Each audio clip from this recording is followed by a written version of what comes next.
You're exactly the type of man who builds skyscrapers because you need to compensate for something. Never, in my 34 years of life, had anyone humiliated me that way.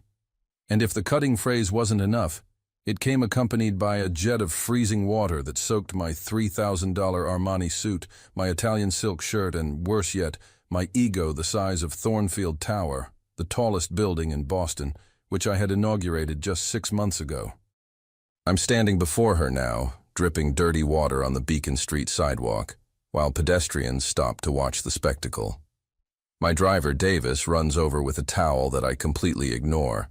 My attention is fixed on that short woman with messy brown hair, an apron dirty with glue, and honey-colored eyes that stare at me with a fury I've never seen directed at me. Do you have any idea who I am? The words leave my mouth loaded with venom. Yes, I do. You're Dash Thornfield, the arrogant billionaire who wants to demolish my shoe repair shop to build another one of your glass and concrete monsters, she shouts, pointing the hose still in her hand as if it were a weapon. But you know what? This shop has belonged to my family for 3 generations. My grandfather built every shelf with his own hands. My mother taught me how to repair shoes at that counter. And you think you can just show up here with your fat wallet and your arrogance and simply take everything from me? I look around.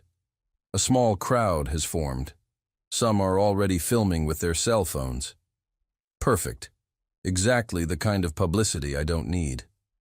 You're going to regret this, I say, each word coming out slowly, deliberately threatening. I promise. Empty promises from empty men, she retorts, crossing her arms over her apron. Now get away from my shop before I turn the hose on again. I feel my jaw lock. Dash Thornfield doesn't take orders from anyone, much less from a clumsy cobbler in a neighborhood I'm about to completely transform. Her lot is the last piece missing from my puzzle. A $200 million development, the biggest of my career, and this impossible woman is standing in the way. What's your name? I ask, wiping water from my face. Wren Holloway. Write it down, because you'll be seeing it on every lawsuit I'm going to file against you. Wren. What a ridiculous name. It means little bird, and she's definitely chirping too loud. We'll see who sues whom, Miss Holloway, I reply, turning toward the car. Davis, note the exact address. I want my legal department visiting this shop tomorrow morning at 8 o'clock sharp. I'll be waiting, she shouts behind me. I get into the Mercedes still soaked, slamming the door hard. In the rearview mirror, I see Wren Holloway standing in front of her pathetic shop, with the faded sign, Holloway and Daughter, shoe repairs since 1968. She looks tiny, insignificant, but the expression on her face shows no fear at all. To the office, Davis, I order, and get me a meeting with Harrison from legal, now. As the car drives away, I grab my phone and type a note. Wren Holloway, 428 Beacon Street, destroy. My secretary, Margaret, is going to freak out when she sees me like this. My partner, Blake, is going to laugh. And tomorrow all the newspapers will have the video of my humiliation. But that doesn't matter, because Dash Thornfield always wins. Always. And that irritating little bird is about to discover what I'm capable of when someone dares to challenge me. What she doesn't know, and what I don't know yet, is that this war that just started is going to completely change our lives, and not in the way either of us imagines. The video went viral in less than 3 hours. By the time I reach my corner office on the 42nd floor of Thornfield Tower, my phone won't stop buzzing. Text messages, emails, notifications from every social media platform I don't even use. The video has been shared over 50,000 times. The headline on Boston Daily reads, "Billionaire developer gets hosed down by small business owner." Mr. Thornfield, Margaret starts as I storm past her desk, dripping water onto the marble floor. Not now, Margaret. Cancel everything for today, and get me Blake, Harrison, and the entire legal team in the conference room in 20 minutes. I slam my office door and peel off the soaking jacket. Through the floor-to-ceiling windows, I can see the entire city sprawled below me. Somewhere down there, in that maze of streets and buildings, Wren Holloway thinks she's won. She has no idea what's coming. My phone rings. Blake's name flashes on the screen. I assume you've seen it, I say instead of hello. Seen it? Dash, I've watched it 12 times. I can't stop laughing. Blake's voice is full of amusement.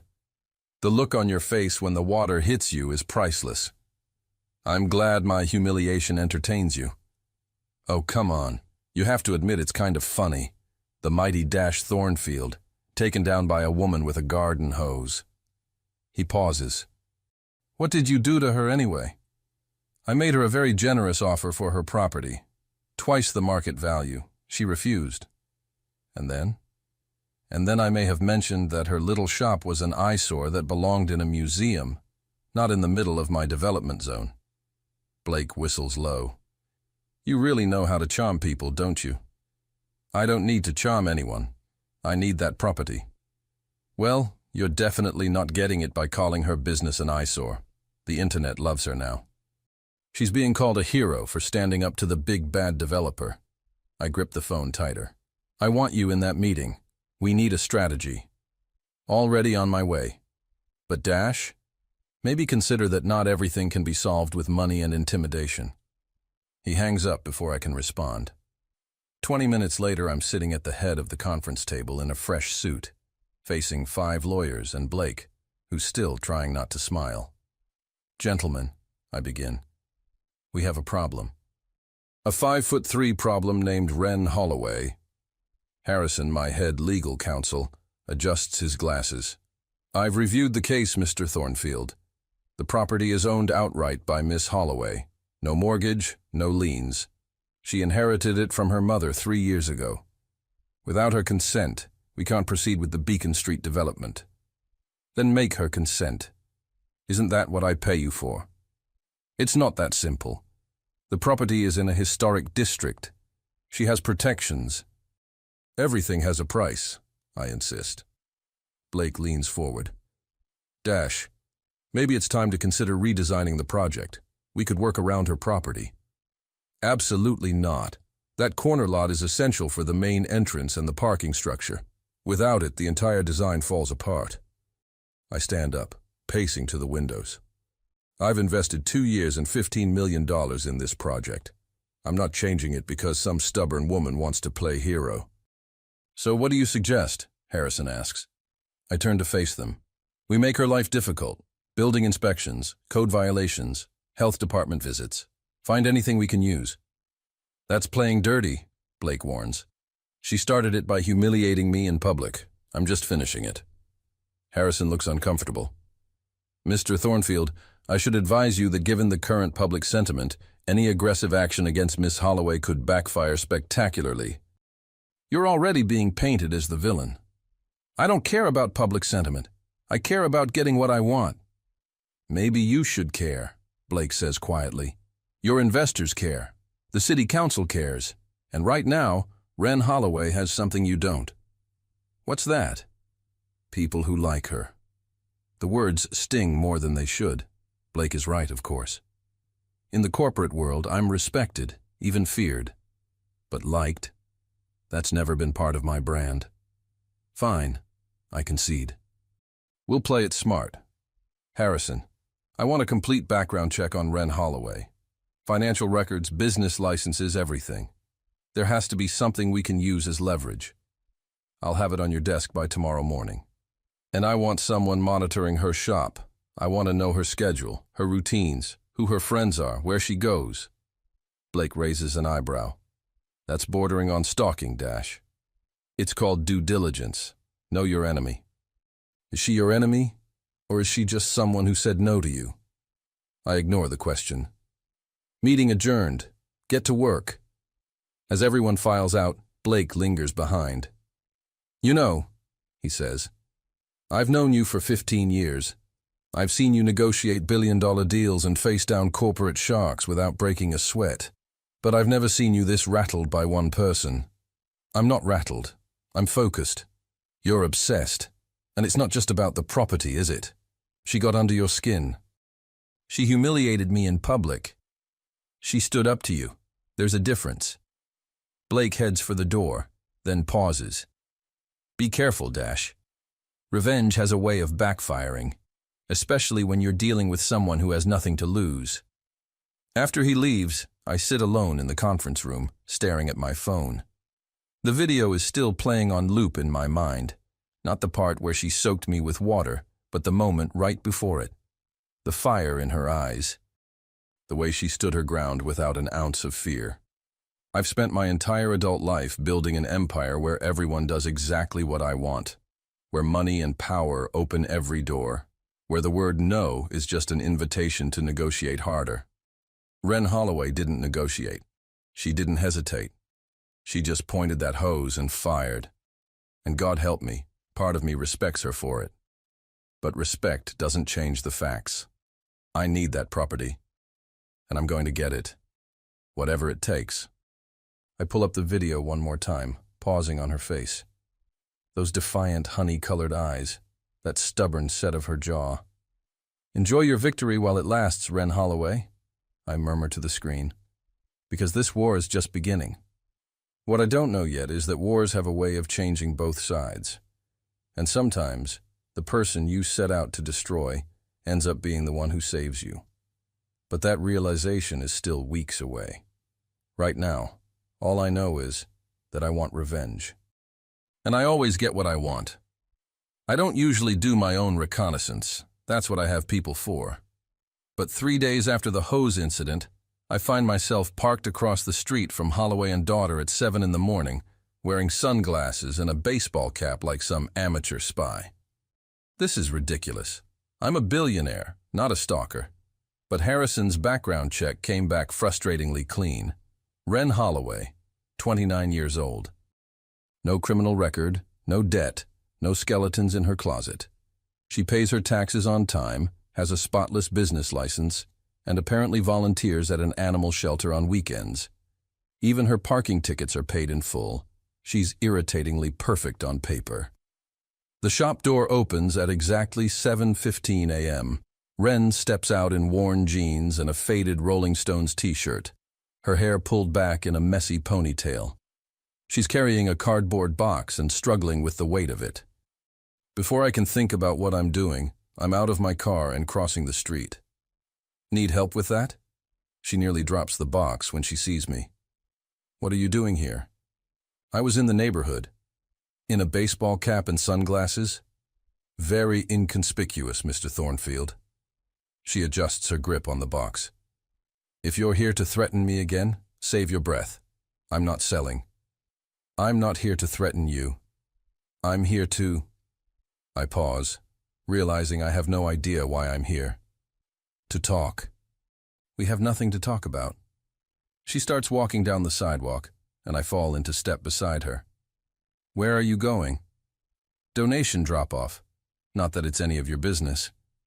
What's in the box? Shoes. I repair what I can and donate what I can't. She glances at me. Some of us actually care about our community, not just about profit margins. The jab lands, but I ignore it. Let me carry that for you. Why? So you can throw it in a dumpster when I'm not looking? Despite what you think of me, I'm not a monster. She stops walking and turns to face me. In the early morning light, without the anger radiating from her, I notice things I didn't see before. The small scar above her left eyebrow, the dusting of freckles across her nose, the way her eyes aren't just honey-colored but have flecks of green in them. Aren't you? She asks quietly. You want to destroy my family's legacy for a parking structure. That sounds pretty monstrous to me. It's business, nothing personal. It's personal to me. She shifts the box again. This shop is all I have left of my mother. She died of cancer 3 years ago. Worked in that shop until 2 weeks before she passed. Every time I unlock that door in the morning, I feel her with me. Every shoe I repair, I remember her hands guiding mine. You can't put a price on that, Mr. Thornfield. Something twists in my chest. Something I haven't felt in years. It might be guilt. I'm sorry about your mother, I hear myself say. And I mean it. Are you? Or are you just sorry it makes me harder to intimidate? Fair question. She starts walking again, and this time I reach out and take the box from her hands. She's too surprised to resist. What are you doing? Carrying a box. Where's the drop-off? 2 blocks down, but I don't need your help. Consider it penance for the hose incident. You mean the hose incident that you deserved? That's debatable. We walk in silence for a moment. The morning is cool, the street still quiet. A few early risers nod as they pass, and I realize this is the first time I've walked through Boston without a destination or agenda in months, maybe years. Why do you do this? I ask. The donation thing. Because not everyone can afford new shoes, and because good shoes matter. They protect your feet, your back, your whole body. My grandfather used to say you can tell a lot about a person by their shoes. What do mine say? I look down at my handmade Italian leather Oxfords. She appraises them critically. That you have more money than sense. Those are nice shoes, but completely impractical for actually walking anywhere. They're status symbols, not footwear. They cost $1,200. My point exactly. She stops in front of a community center. This is it. I follow her inside, where an elderly woman with silver hair greets Ren warmly. Ren, sweetheart? And who's your handsome friend? He's not my friend, Mrs. Chen. He's just helping with the box. Mrs. Chen winks at me. Well, any friend of Ren's is welcome here. I set the box down where Ren indicates. As I do, I notice the walls covered with photos of community events, children's drawings, and a bulletin board full of job listings and housing notices. This isn't just a donation center, it's a lifeline. Do you come here often? I ask Ren as we step back outside. Every week, Mrs. Chen runs programs for low-income families, job training, GED classes, food assistance. The shoes help people get to job interviews, keep kids in school. She looks at me directly. Your fancy development would displace all of this. The community center is in one of the buildings you want to demolish. I didn't know that. I've looked at blueprints and property values and zoning laws, but I never actually walked these streets, never met the people who live here. I didn't realize. Of course you didn't. People like you never do. You see neighborhoods as investments, not homes. Buildings as assets, not memories. She crosses her arms. Is this why you came? To see what you're destroying? I came because... I stop, unsure how to finish that sentence. Because I couldn't stop thinking about her. Because that video has been playing in my head for 3 days. Because somewhere between the anger and the wounded pride, I became curious about the woman brave enough to hose me down. You came because you're used to getting what you want, and I'm not giving it to you, she finishes for me. So, you thought you'd figure out my weak spot. Well, you found it. This community is my weak spot. These people are my weak spot. But that doesn't mean I'm backing down. I wasn't trying to find your weak spot. Then what were you trying to find? I don't know, I admit. And it's the truth. She studies me for a long moment, and I have the uncomfortable feeling she can see right through me. Through the expensive suit I'm not wearing, through the arrogance and the anger, down to something I've kept buried for so long I've almost forgotten it exists. You know what I think, Mr. Thornfield? She says finally. I think you came here looking for a reason to feel less guilty about what you're planning to do. But you're not going to find it, because what you're planning is wrong, and deep down, you know it. She turns and walks away, back toward her shop. I stand there on the sidewalk watching her go, that uncomfortable feeling in my chest growing stronger. She's wrong. This is just business. Just another deal, another development, another trophy for my empire. So why do I suddenly feel like the villain in someone else's story? And why can't I shake the image of her hands repairing shoes with her mother's memory guiding them? I pull out my phone to call Harrison, to tell him to move forward with the building inspections, the pressure tactics, the war I declared. But I don't make the call. Instead, I walk back to my car, take off the ridiculous baseball cap, and sit there for 20 minutes, watching the lights turn on in Holloway and Daughter. This should be simple. I want something. I take it. That's how my world works. So why does it suddenly feel so complicated? I tell myself I'm not going back to Beacon Street. I have a company to run, investors to satisfy, and a $200 million project that won't build itself. But here I am, 4 days later, standing outside Holloway and Daughter again. This time I have an excuse. "You have got to be kidding me," Wren says when she opens the door and sees me standing there with a broken shoe in my hand. "I need this repaired." She stares at me, then at the designer loafer. "Let me guess. You broke it on purpose just to have an excuse to come here." "I broke it getting out of a taxi. The heel caught in the door." It's the truth, actually, though I could have gone to any of the dozen high-end shoe repair places in downtown Boston. "Can you fix it or not?" She takes the shoe from me, examining it with professional scrutiny. Her fingers run along the damaged heel, testing its stability. I find myself watching those hands, remembering her words about her mother teaching her. "I can fix it. It'll take about an hour. You can come back." "I'll wait." "Of course you will." She sighs and gestures inside. "Fine, but don't touch anything." The shop is smaller than it looks from outside. Every surface is covered with shoes in various states of repair. The smell of leather and glue fills the air. It's cluttered, chaotic, and somehow completely charming. "Sit," Wren commands, pointing to an old wooden chair in the corner.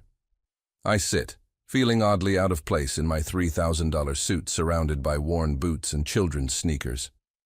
She settles at her workbench, pulling out tools I can't name. Her movements are precise, practiced. She doesn't look at me as she works, but I can't stop looking at her. "So," I say after a few minutes of silence, "how long have you been doing this?" "Since I was 12. My mom thought it was important to know a trade, said you never know when you might need it." She pauses, a sad smile crossing her face. Turns out she was right. She sounds like she was smart. She was. She was also stubborn, opinionated, and didn't take crap from anyone. Wren glances up at me. "Kind of like someone else I know." "Are you comparing me to your mother?" "I'm comparing me to my mother. You remind me more of my father." "I didn't know you had a father." "Everyone has a father, Mr. Thornfield. Mine just decided his new family in California was more important than his old one." She returns her attention to the shoe. "He wanted Mom to sell this place 20 years ago, said it was a waste of her talents. She refused, and he left. So yeah, you remind me of him. All about money and status, no understanding of what actually matters. The comparison stings more than it should. I'm sorry he left. I'm not. We were better off without him. Mom built this business into something real, something that matters to people." She looks at me directly. "Something worth fighting for. Even against impossible odds?" "Especially against impossible odds." The bell above the door chimes, and an elderly man shuffles in, leaning heavily on a cane. "Mr. Patterson!" Wren's face lights up. She sets down my shoe and hurries over to him. "How are those orthotics working out?" "Like a dream, Wren. I walked 2 whole blocks yesterday without stopping." He notices me in the corner. "Am I interrupting?" "Not at all. Mr. Thornfield was just leaving, weren't you?" "Actually, I'm waiting for my shoe to be repaired." Mr. Patterson's eyes widen. "Thornfield? As in the developer?" He turns to Wren. "What's he doing here?" "Being a pain in my side, mostly." "You're the one trying to take her shop," Mr. Patterson says, his friendly demeanor evaporating. "We've all seen the news. You should be ashamed of yourself, young man." "Mr. Patterson, it's okay," Wren starts. "No, it's not okay. This girl has been nothing but good to this neighborhood. Fixed my shoes for free when I lost my job last year. Gave my grandson his first pair of work boots when he started his apprenticeship. And you want to tear it all down for what? Another soulless glass tower?" I open my mouth to defend myself, but what can I say? He's not wrong. "Her mother would be heartbroken," he continues. "Sarah Holloway was a saint. This shop was her dream. And now this. He struggles for words. "Corporate shark?" I offer. I was going to say something stronger, but yes. He turns back to Ren. You keep fighting, honey. We're all behind you, the whole neighborhood. After he leaves, the silence in the shop feels heavy. I didn't know you fixed shoes for free, I say quietly. Only for people who need it. She picks up my designer loafer again. Don't worry, I'm charging you double. Fair enough. She works in silence for another 10 minutes. I watch her hands, her concentration, the small furrow between her eyebrows when she encounters a difficult spot. Why are you really here? She asks without looking up. And don't say it's about the shoe. Maybe I wanted to see you again. Why would you want to see the person standing between you and your precious development? Maybe that's exactly why. She does look up then, confusion and suspicion warring in her expression. I don't understand you at all, Mr. Thornfield. Dash. If you're going to be my enemy, you might as well call me Dash. I'd rather stick with Mr. Thornfield. Keeps things professional. Nothing about this situation is professional. You assaulted me with a garden hose. You deserved it. Probably. I stand up and walk over to her workbench. Tell me something. If I offered you enough money to buy a new shop somewhere else, somewhere better, would you consider it? There is nowhere better. And this isn't about money. How many times do I have to say that? Everything is about money. Only to people who have too much of it. She sets down her tools and meets my eyes. My mother died in the apartment above this shop. I held her hand in her bedroom upstairs while she took her last breath. I scattered her ashes in the little garden behind the building. She's not just a memory here, Mr. Thornfield. She's everywhere. In the walls, in the floors, in every single shoe I repair. Money can't replace that. Money can't build that somewhere else. I don't know what to say. In my world, everything has a price. Everything can be negotiated, replaced, rebuilt. But the way she's looking at me, the grief and determination mixed together, I'm starting to understand that maybe I've been wrong. I'm sorry, I say. Truly. Are you sorry enough to walk away? To cancel your project? I can't. Then your apology means nothing. She holds out my repaired shoe. $50. I pull out my wallet and hand her $100. Keep the change. I don't want your charity. It's not charity. It's payment for the lesson. What lesson? That some things can't be bought. Even by me. I take the shoe from her, our fingers brushing briefly. An electric current seems to pass between us, and from the way her eyes widen, she feels it too. Thank you for the repair. You're welcome. Now please leave and don't come back. I'll try. As I walk out of her shop, I know it's a lie. I'm going to come back. Not for the project, not for revenge, but because something about Ren Holloway has gotten under my skin in a way I can't explain. And for a man who always has a plan, that's terrifying. I make it 3 days before I find another excuse to go back.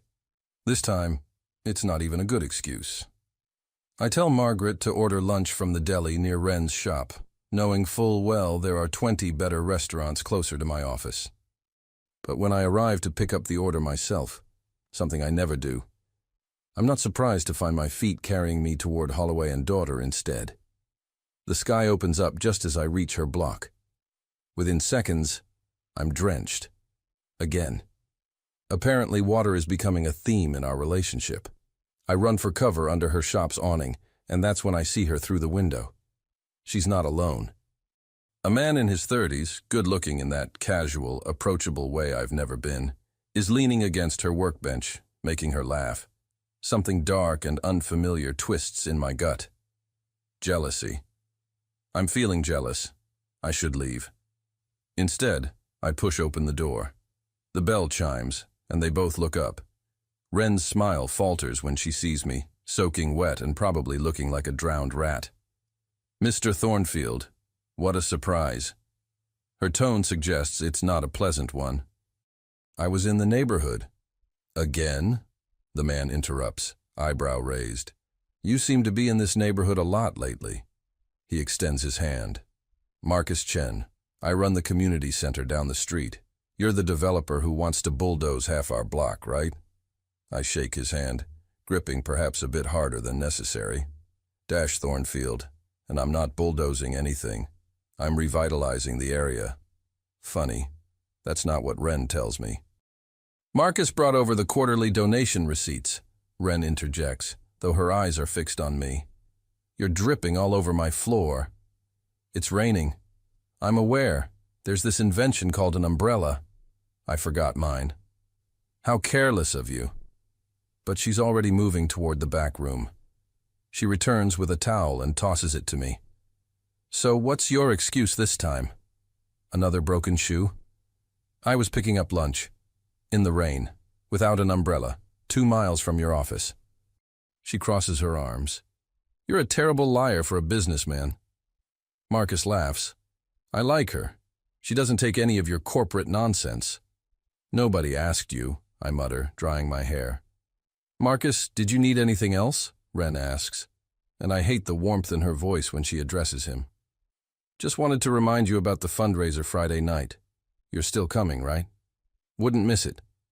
Bring a date if you want. It's a fancy event this year. We're trying to raise money for the after-school program. He glances at me with a challenging smile.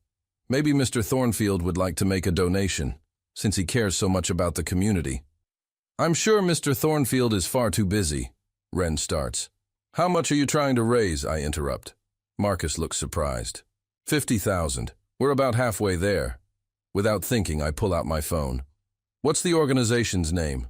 I'll wire you the full amount today. The shop goes silent. Both of them stare at me. You're serious? Marcus asks. Consider it a contribution to the neighborhood. I meet Ren's eyes.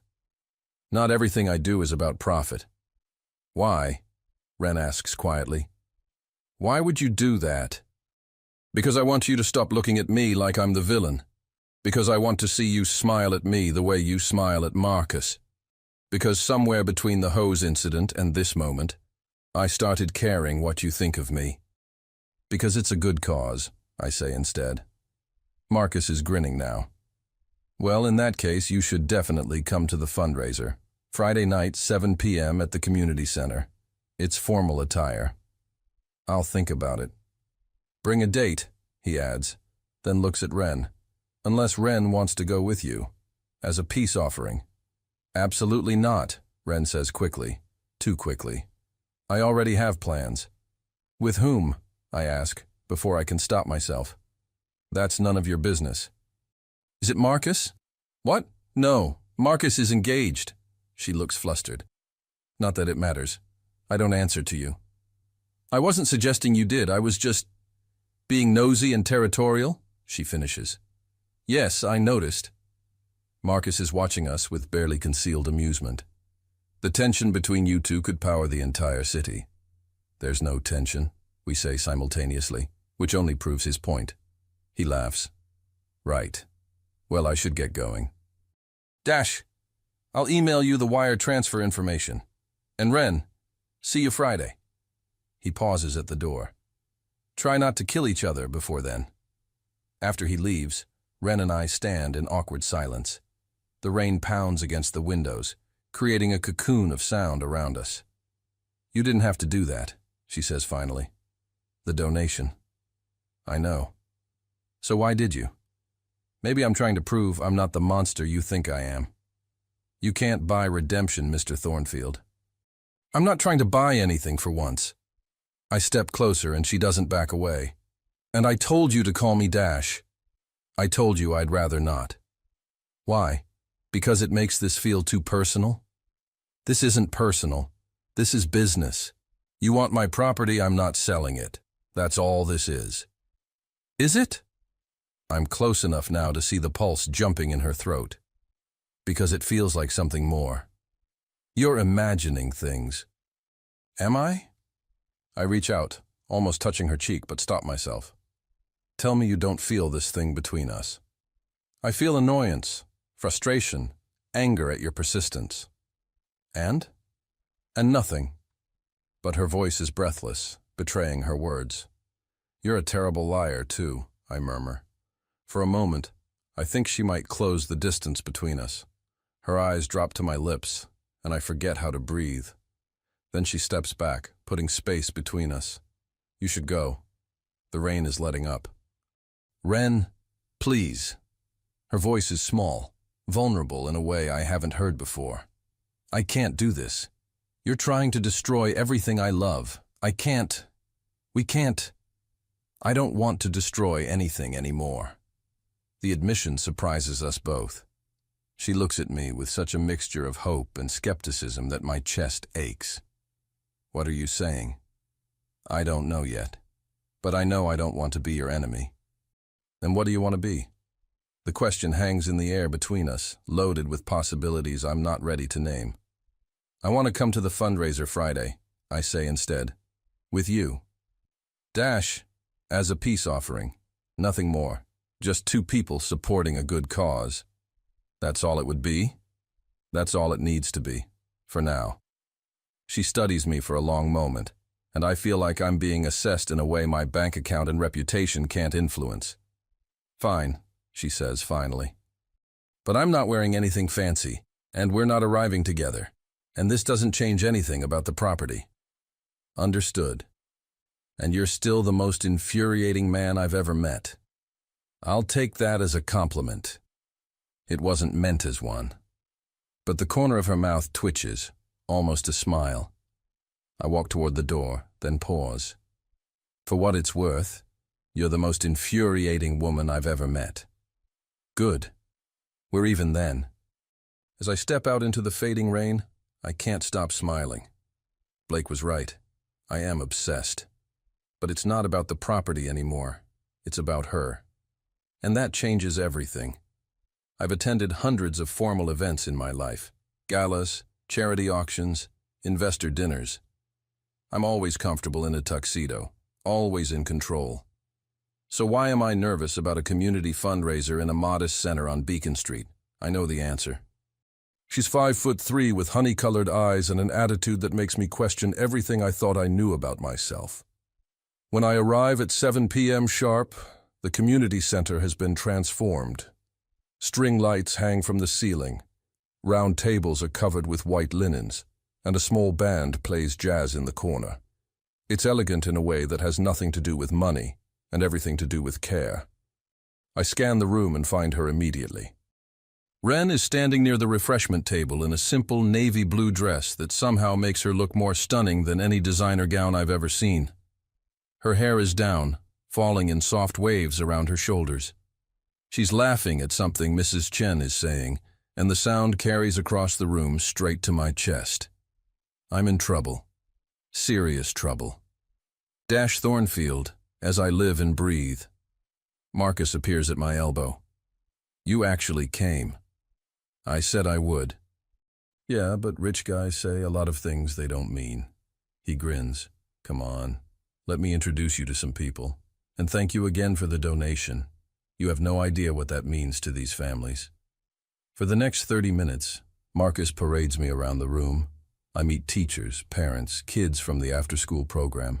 An elderly woman named Mrs. Rodriguez tells me how the center helped her grandson get into college. A young mother explains how the job training program got her off welfare. These aren't statistics or demographics. They're real people with real lives, and my development would erase all of it. The guilt I've been trying to ignore settles like a stone in my stomach. You look like you need a drink, a voice says behind me. I turn to find Ren holding 2 glasses of wine. She hands me one. I didn't think you'd actually show up, she says. I keep my promises. Do you? There's a challenge in her eyes. Even the ones about destroying my shop? That's not a promise. That's business. Right. Business. She takes a sip of wine. You look uncomfortable. I'm not. You're lying. You keep tugging at your bow tie, and you've been standing in the corner for 10 minutes like you're planning an escape route. I'm observing. You're hiding. She tilts her head. Not used to being around regular people. I'm around people all day. Rich people. Powerful people. People who want something from you. She gestures around the room. These people just want you to be human. That's scarier, isn't it? She's right, and I hate that she can read me so easily. Dance with me, I say abruptly. What? You heard me. Dance with me. I don't think that's a good idea. Why? Afraid you might actually enjoy my company? Afraid I might accidentally step on your $1,200 shoes? They're replaceable. Are you going to make me ask twice? She sets down her wine glass with a resigned sigh. One dance. That's it. I lead her to the small dance floor where a few couples are swaying to a slow jazz number. When I place my hand on her waist and take her other hand in mine, electricity shoots through me. From the sharp intake of breath I hear, she feels it too. You're actually a good dancer, she says as we move together. My mother insisted on lessons, said it was important for business. Everything comes back to business with you, doesn't it? Not everything. Not tonight. We dance in silence for a moment. She fits perfectly against me, like she was designed to be there. The scent of her perfume, something floral and light, makes me want to pull her closer. Why are you really here, Dash? She asks softly. Because you asked me to be. I didn't ask. Marcus suggested it, and you invited yourself. Would you have preferred I didn't come? She looks up at me, and the honesty in her eyes takes my breath away. I don't know. Part of me wishes you'd stayed away. The other part, has terrible taste in men, apparently. I laugh, surprising both of us. I'll take that as a compliment. It wasn't meant as one. You keep saying that. I'm starting to think you protest too much. And I'm starting to think you're more complicated than I gave you credit for.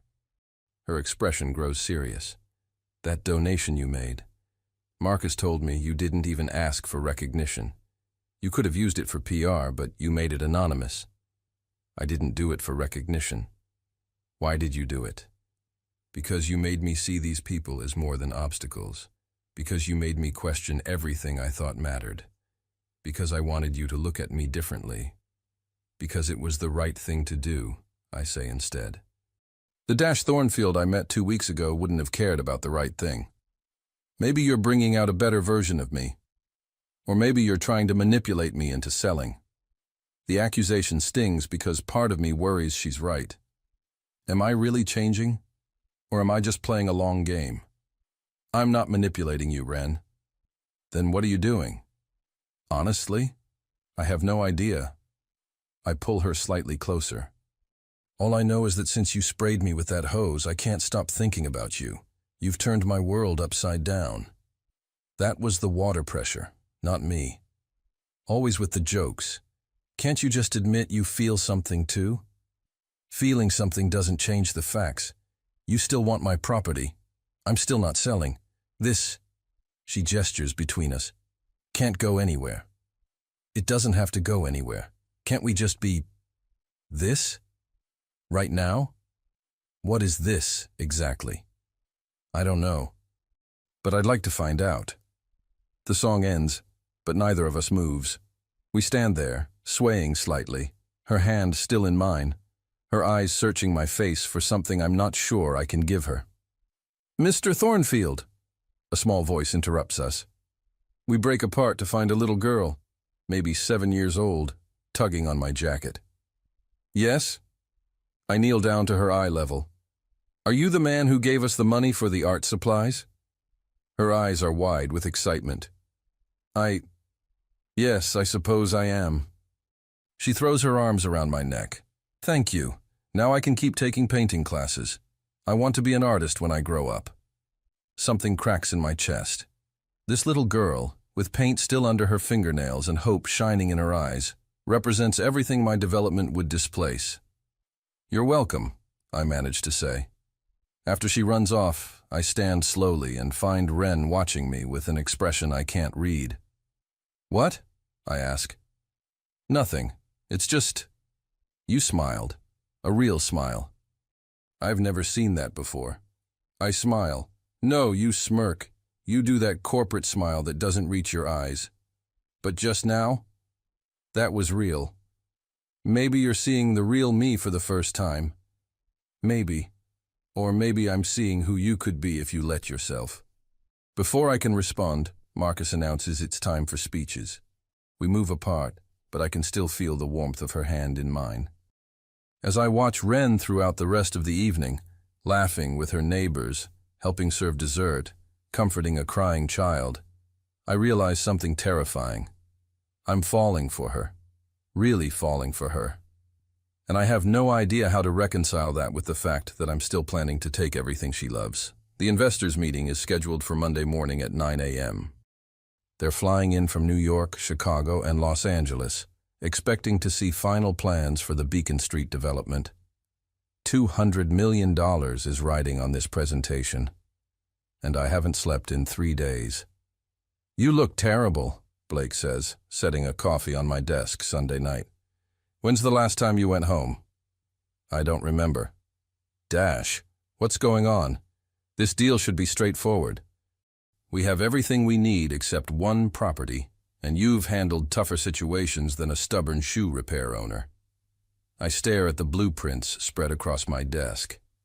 The design is brilliant, a mixed-use complex with luxury condos, high-end retail, and a 5-star hotel.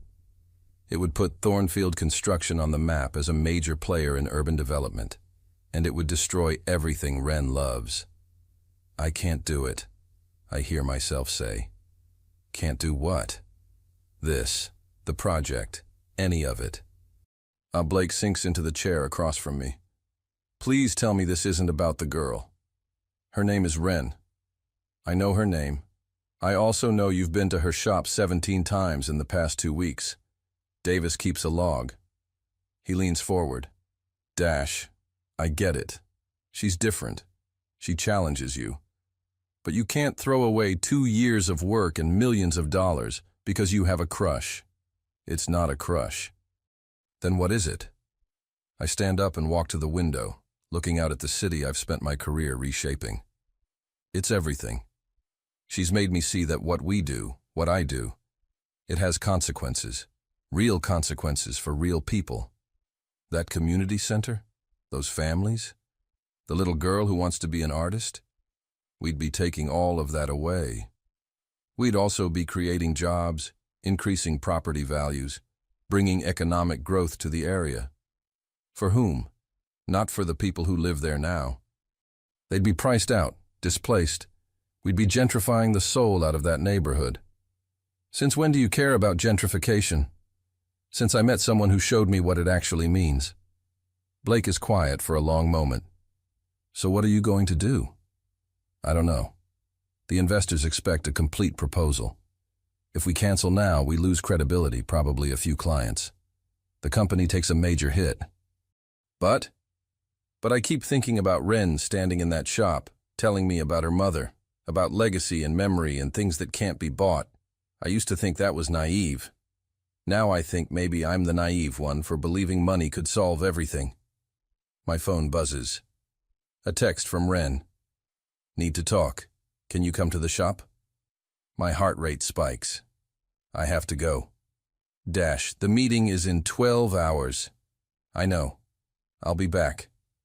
The streets are empty at 11 p.m. on a Sunday. When I arrive at Holloway and Daughter, the lights are on. Through the window, I see Ren pacing, her phone pressed to her ear. She looks distressed. I knock on the door, and she lets me in immediately. What's wrong? I ask. The landlord for the building next door just called me. Apparently someone's been buying up properties on this block. He wanted to warn me that I might get pressure to sell. Her eyes are red, like she's been crying. It's you, isn't it? You're buying everything around me to force me out. What? No, I'm not buying anything. Don't lie to me, Dash. I'm not lying. I haven't purchased any additional properties in 3 weeks. A cold realization hits me, but I know who has. Who? My investors. They must be working around me, buying out the block so you're landlocked. Then you'd have no choice but to sell. Can they do that? If they think I'm getting cold feet about the deal, they might take matters into their own hands. I pull out my phone and call Blake. I need you to check something. Has anyone contacted the investors about property purchases on Beacon Street without my authorization? Blake's answer makes my blood run cold. I'll call you back, I say, and hang up. What? Ren demands. My partner, Blake, he's been coordinating with the investors behind my back. He says he was protecting the deal because I've been distracted. So this is happening. You're all working together to force me out. No. I didn't know about this. I would never. Does it matter? You, Blake, the investors, you're all the same. You see something you want, and you take it, no matter who gets hurt. That's not fair, isn't it? She crosses her arms, a defensive gesture I've seen before. You know what the worst part is? I was starting to believe you might actually be different, that maybe underneath all that arrogance, there was a decent person. God, I'm so stupid. You're not stupid, and I am different. You changed me, Ren. Changed you? You're still here, still planning to take my shop, still putting profit over people. I'm not. Tomorrow morning I'm going to cancel the entire project. She stares at me. What? The investors' meeting. I'm calling it off. No development, no demolition, no displacement. I'm walking away from all of it. Why would you do that? Because I can't be the person who destroys what you love. Because these past 2 weeks with you have been more meaningful than anything I've built in my entire career. Because somewhere between the hose incident and right now, I fell in love with you. The words hang in the air between us. I've never said them before to anyone, never felt them before. But looking at Ren, with her eyes wide and her lips parted in shock, I know it's true. You? What? I love you. I'm in love with you. And I know the timing is terrible, and you probably hate me and I've done everything wrong. But it's the truth. I love you more than I love any building or deal or amount of money. So I'm walking away, from all of it, for you. Dash, you can't just, yes, I can. I'm choosing you. I'm choosing this community. I'm choosing to be the man you made me want to be instead of the man I've always been. Tears stream down her face. You're really serious. Completely. You'll lose everything. Your reputation, your investors' trust, probably millions of dollars. I don't care. Your company could fail. Then I'll start over, build something different, something better, something that actually matters. I step closer to her. The only thing I can't lose is you. Tell me I haven't already lost you.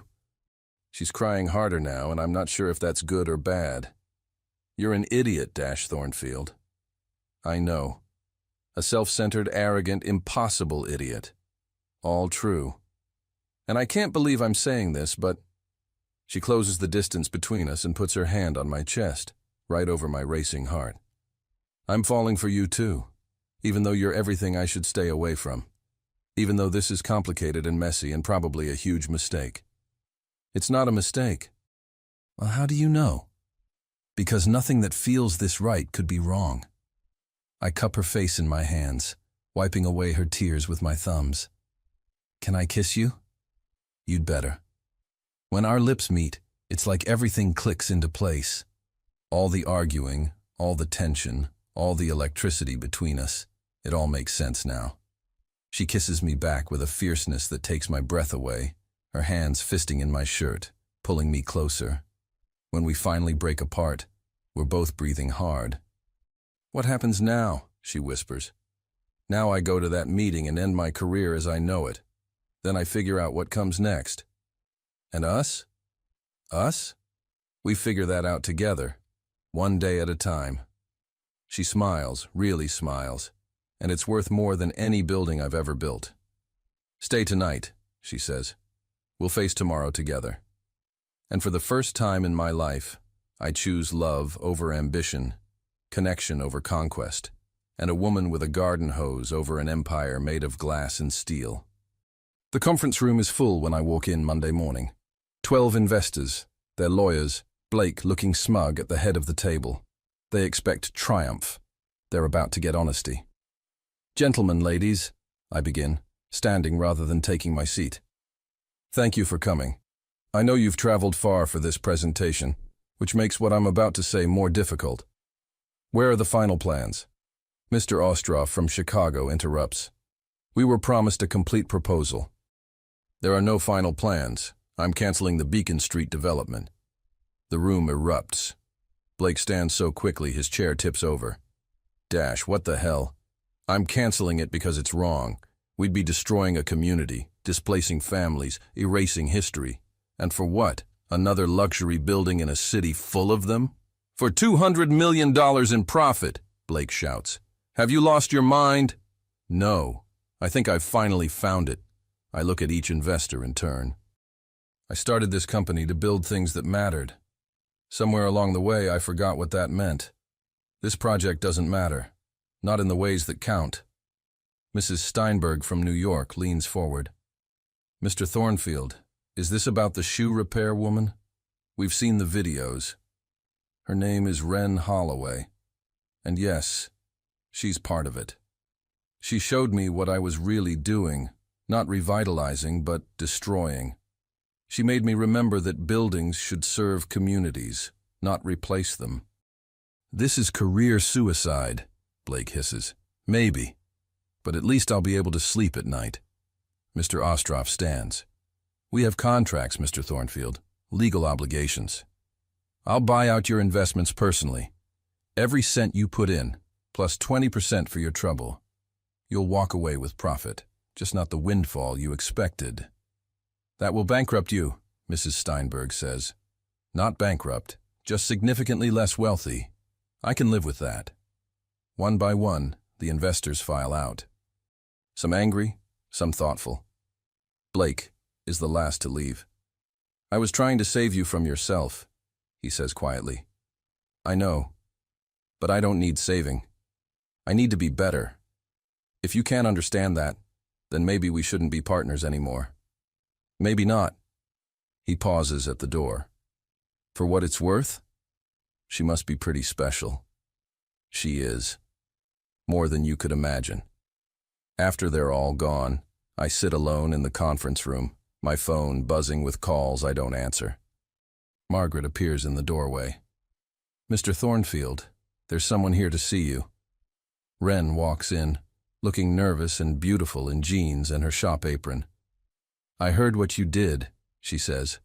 News travels fast. Blake called me.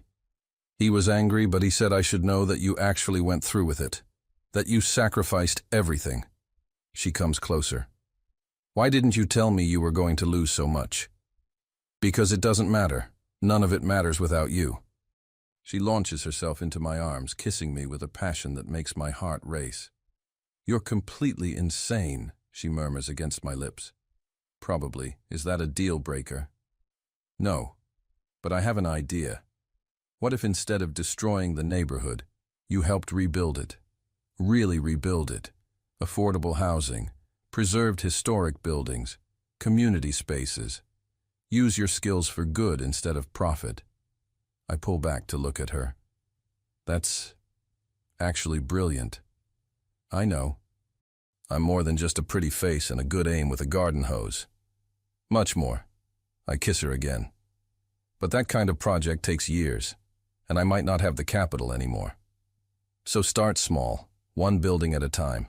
Prove you've changed, and investors will come back. Different investors who care about more than just profit margins. She's right. She's absolutely right. Will you help me? I ask. You know this community. You know what they need. On one condition. Anything. You have to stop wearing those impractical $1,200 shoes. Get something you can actually walk in. I laugh, really laugh, for the first time in years. Deal. 2 years later, the morning sun streams through the windows of Holloway and Daughter as I flip the sign to open. From outside, the shop looks the same as it did 3 years ago. Same faded sign, same cluttered window display, same creaky door. But everything else has changed. Across the street, the first building in the Beacon Street renewal project is nearly complete. Affordable apartments on top, small business spaces on the ground floor, and a community garden in the courtyard. It's not flashy or luxurious, but it's beautiful in its purpose. Dash insisted on keeping the original brick facades, preserving the neighborhood's character. The project took twice as long and made a fraction of the profit his old developments would have. But every time I see the families moving into those apartments, I know it was worth it. The bell chimes, and Dash walks in with 2 coffees and a pastry bag from the bakery down the street, the one we helped secure affordable rent for. "Good morning, Mrs. Thornfield," he says, kissing my cheek. I still get butterflies when he calls me that. We got married 6 months ago in a small ceremony at the community center, with half the neighborhood in attendance.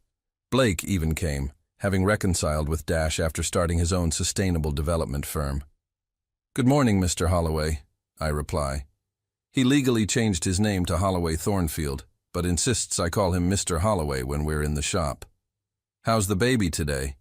He places his hand on my barely visible bump. "Active. I think she's going to be a kicker, like her dad. Or stubborn, like her mother." "Definitely that." Marcus pokes his head in the door. "Ready for the board meeting? We're going over the plans for Phase 2 of the renewal project." Dash serves on the community board now, alongside Marcus, Mrs. Chen, and several other neighborhood leaders. Every decision about development goes through them. It's slower, messier, and requires constant compromise. It's also the most fulfilling work he's ever done. "I'll meet you there," Dash says. I have to help Ren with something first. After Marcus leaves, Dash pulls out a small box. "I found this at an estate sale. I thought it might work." Inside is a vintage brass sign, similar to the one hanging outside but in better condition. It reads, "Holloway and Daughter, Est 1968. Dash, it's perfect. I thought maybe we could update it. Holloway and Daughter, and son-in-law." He grins. "Too cheesy." "Way too cheesy. I love it." As he hangs the new sign outside, I watch from the doorway, my hand on my stomach, thinking about how much has changed since that day I sprayed him with the garden hose. He gave up his empire for me. I taught him how to build something better. Together, we're creating a legacy that's not about buildings or money, but about community and love and second chances. The little girl who wanted to be an artist? She's taking classes at the expanded community center, funded by the Holloway Thornfield Foundation. Mr. Patterson got new orthotic shoes and now walks 5 blocks every morning. Mrs. Rodriguez's grandson graduated college and just started working for Dash's firm, learning sustainable architecture. And that garden hose, we kept it. It hangs on the wall in our apartment upstairs, a reminder that sometimes the best relationships start with a good soaking and a lot of stubbornness. Dash comes back inside, brushing off his hands. "What are you smiling about?" "Just thinking about how I threatened to spray you again if you didn't leave. And I promised to get revenge." "Is this your revenge? Marrying me and making me disgustingly happy?" He pulls me close, careful of the baby bump between us. "The best revenge is living well and loving better." "That's not how the saying goes." I'm improvising. I kiss him, tasting coffee and cinnamon and the future we're building together. Outside, our neighborhood bustles with life, the neighborhood he wanted to destroy, and I refused to surrender. Neither of us won that war.